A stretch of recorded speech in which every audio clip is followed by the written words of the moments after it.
प्यारे विद्यार्थियों, ई talk channel में आपका बहुत बहुत स्वागत है।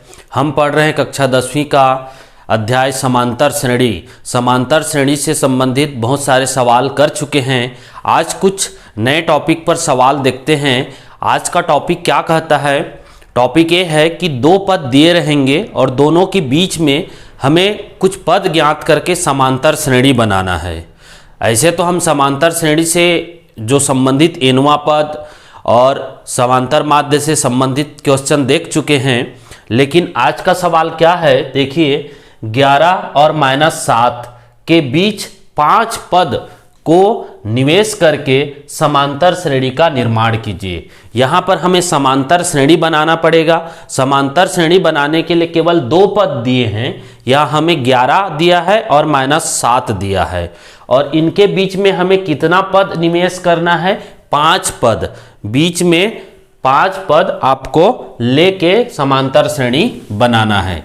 चलिए बनाते हैं और क्वेश्चन को सॉल्व करते हैं। तो 11 और -7 के बीच में हम पहले 5 पद मान लेते हैं। 11 और -7 के बीच में क्या क्या मान लें? मान लेते हैं A1, A2, A3, A4 और A5। ये 5 पद हैं, इसको हम मान लेते हैं।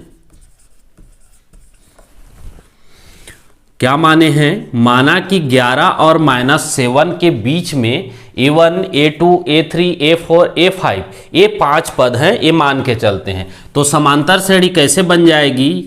11 और -7 उन दोनों के बीच में क्या रखना है? A1, A2, A3, A4 और A5। ये किसके किसके बीच में? 11 और -7 के बीच में। 11 और -7 के बीच में ये रख दिए 5 पद। ये हो जाएगा एक समांतर श्रेणी हो जाएगा। मान के चलते हैं इसको समांतर श्रेणी है। तो इस समांतर श्रेणी में हमारा प्रथम पद क्या होगा? यहाँ पहला पद दिख रहा है। इसमें प्रथम पद जिसे हम A से व्यक्त करते हैं, प्रथम पद A का मान होगा 11। और कुछ दिया है क्या? देखिए, बीच में 5 पद हैं और प्रथम और अंतिम दोनों को जोड़ेंगे तो कुल पदों की संख्या 7 हो जाएगी। तो 7वां पद -7 है। प्रथम पद 11 हुआ। सार्वांतर हमें इसमें पता नहीं चल रहा है, तो उसको हम मान लेते हैं D। माना कि सार्वांतर D है। सार्वांतर D है। सार्वांतर को D माने। 7वां पद दिया है हमें 7वां पद के बराबर दिया है -7।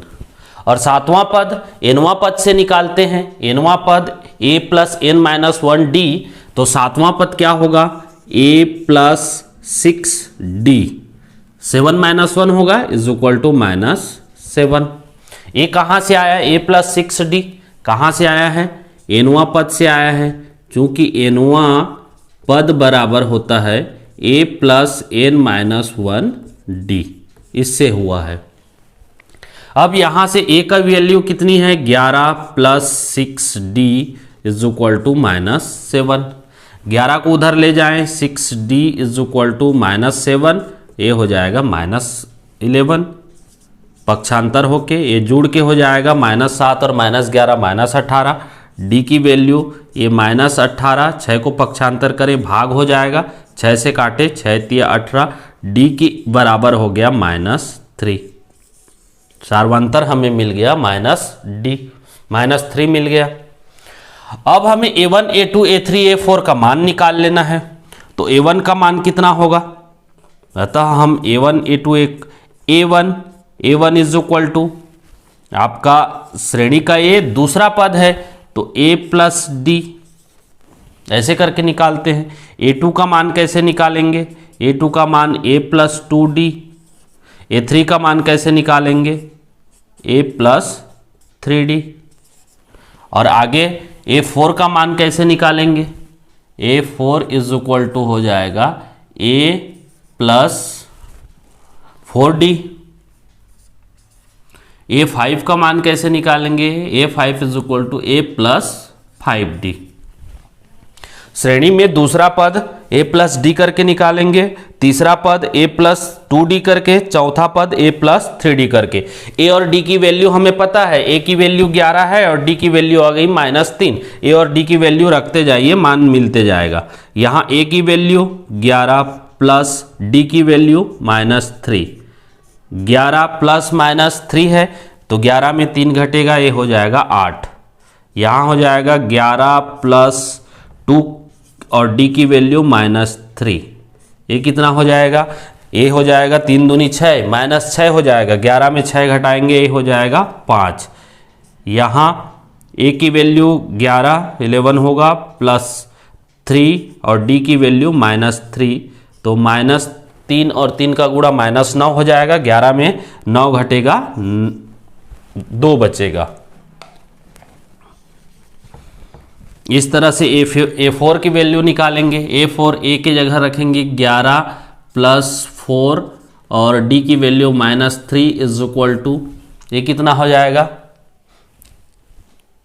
a प्लस 3d, ये हो जाएगा 4d, ये 4 3 12 हो जाएगा, ये होगा -1। इसकी वैल्यू a की वैल्यू 11 और ये हो जाएगा 5 -3, ये कितना हो जाएगा? 5 3 15 -15, 11 में 15 घटेगा, 4 बचेगा, -4 -4। तो इस तरह से a1 a2 a3 a4 की वैल्यू आ गई। कहाँ कहाँ? a1 की आ गई 8, a2 की 5, a3 की 2, a4 की -1, a5 की -4। तो a1 a2 a3 a4 a5 सब की वैल्यू मिल गई, तो हम अब समांतर श्रेणी बना सकते हैं, समांतर श्रेणी बता सकते हैं। अतः समांतर श्रेणी क्या होगी? जो बनाने के लिए हमें बोला था, समांतर श्रेणी किसके किसके बीच में? 11 और -7। 11 के बाद a1 की वैल्यू आई है 8, a2 की वैल्यू आई है 5, a3 की वैल्यू आई है 2, a4 की वैल्यू आई है -1, a5 की -4 और उसके बाद अंतिम पद क्या है? -7। अतः यह समांतर श्रेणी आपका बन के तैयार हो गया। समांतर श्रेणी में आपको क्या दिया था? 11 दिया था और -7, और उसके बीच में आपको 5 पद निकालने के लिए बोला था। तो उस 5 पद को हमने मान लिया था a1 a2 a3 a4 a5। तो और a1 a2 a3 a4 a5 इस पांचों पदों का हमने मान निकाल लिया और समांतर श्रेणी बना दिए। इसमें समांतर श्रेणी बनाने के लिए आपको पहला पद तो आपको समांतर श्रेणी में ही मिल जाएगा। आपको निकालना है कॉमन डिफरेंस d की वैल्यू। d की वैल्यू कैसे निकाले? जो अंतिम पद था, कौन से नंबर का पद था? 7वां नंबर का पद था, क्योंकि बीच में 5 पद हैं, प्रथम और अंतिम 2 पद हैं। 7वां नंबर का पद था, तो 7वां पद करके निकाले हैं। d की वैल्यू आ गई, d की वैल्यू आ गई तो हम उसके बीच के सारे पदों को मान निकाल सकते हैं। इसी तरह आपको कोई भी क्वेश्चन दे, 2 पद दिया रहेगा, 2 पद के बीच में आपको चाहे 5 पद निकालने के लिए बोले, 7 पद निकालने के लिए बोले या n पद निकालने के लिए बोले, आप इसी तरह से बना सकते हैं। ठीक, धन्यवाद।